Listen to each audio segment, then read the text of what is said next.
You found it. Your home for the best content on your favorite team, the Fighting Tigers of LSU. Do us a favor. Subscribe to the channel. Leave your comments below. Be sure to smash that like button.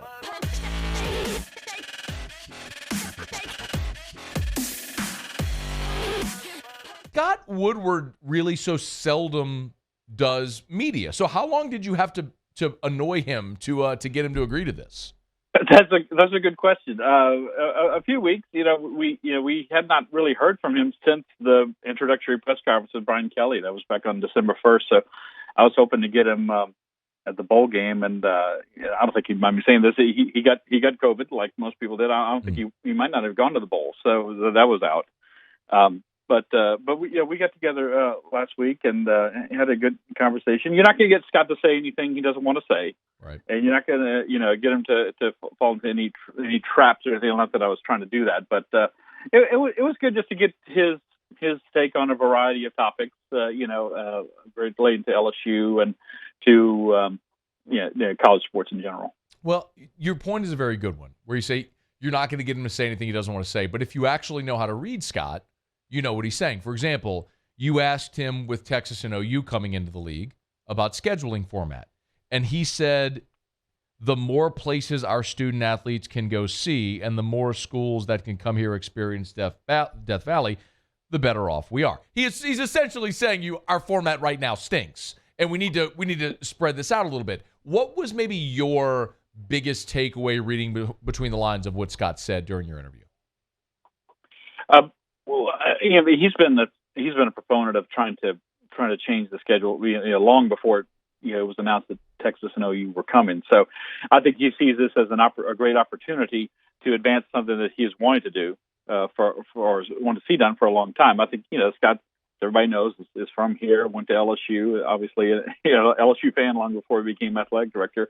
And like a lot of people, he's dissatisfied with the scheduling format that has LSU play Florida as a permanent opponent, while other schools get Vanderbilt or Kentucky or of course Alabama gets Tennessee, who they haven't has not beaten them in a long time. So, he's absolutely right. I think what form that takes is each school is going to probably have to do some lobbying, and no one's going to get exactly what they want.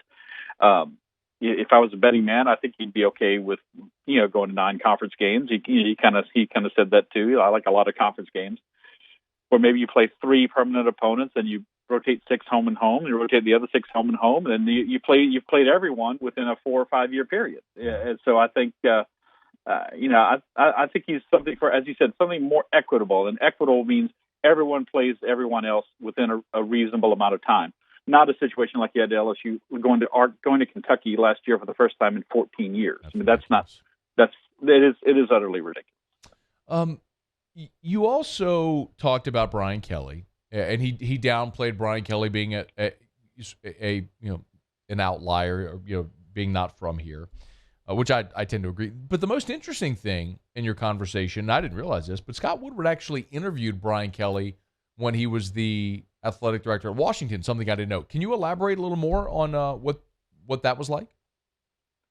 Yeah, that I did not know that either.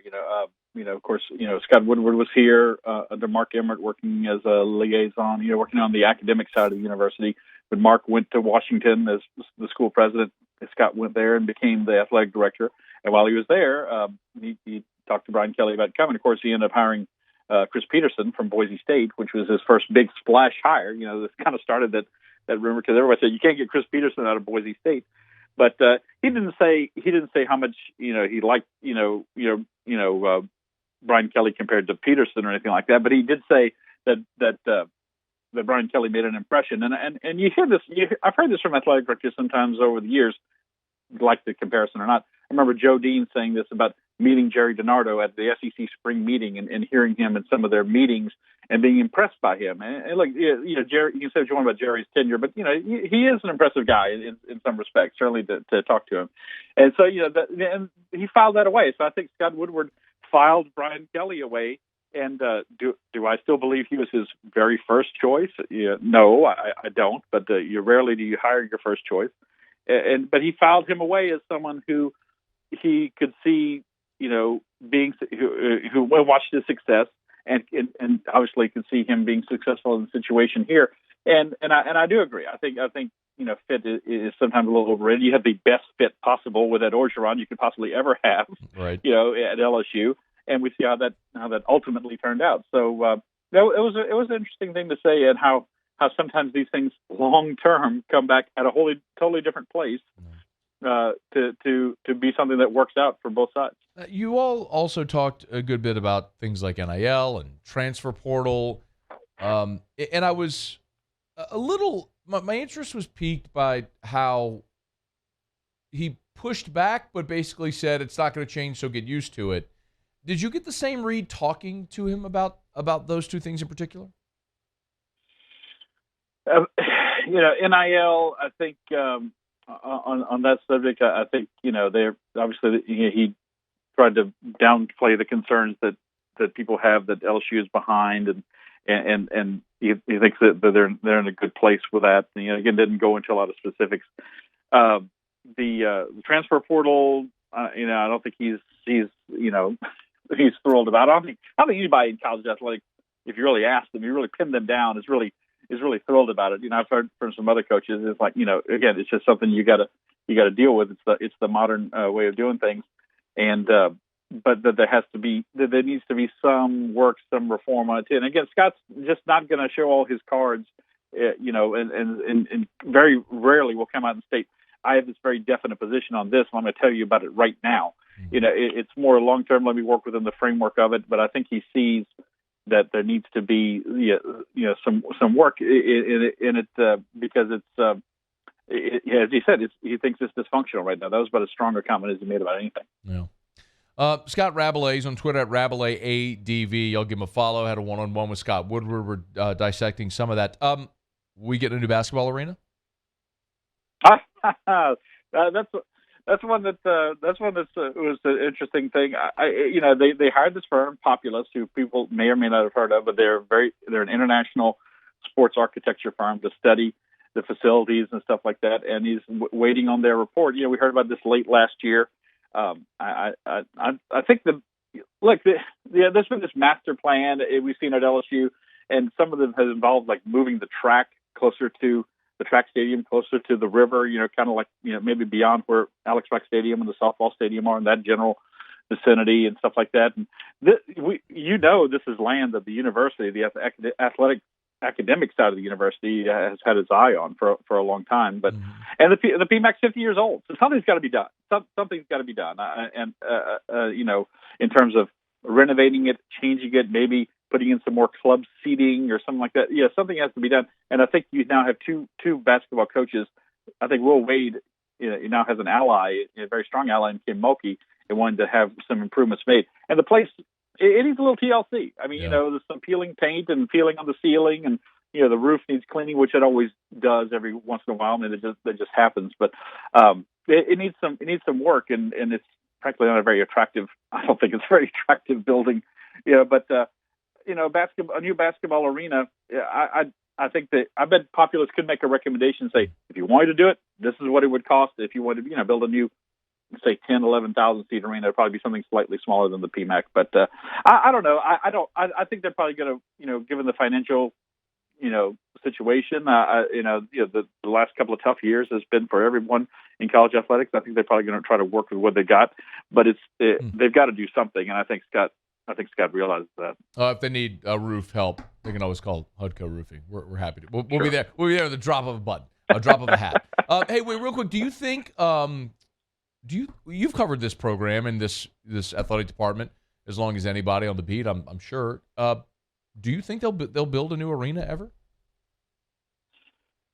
The football stadium.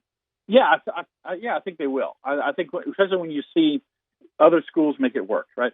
Auburn's got a nice new arena, number one team in the country right now. Ole Miss's basketball program hasn't gotten quite the shot in the arm from it, but it's a very nice arena right next to Vaught Hemingway Stadium. You can go in and look at it if you go to the game at Ole Miss.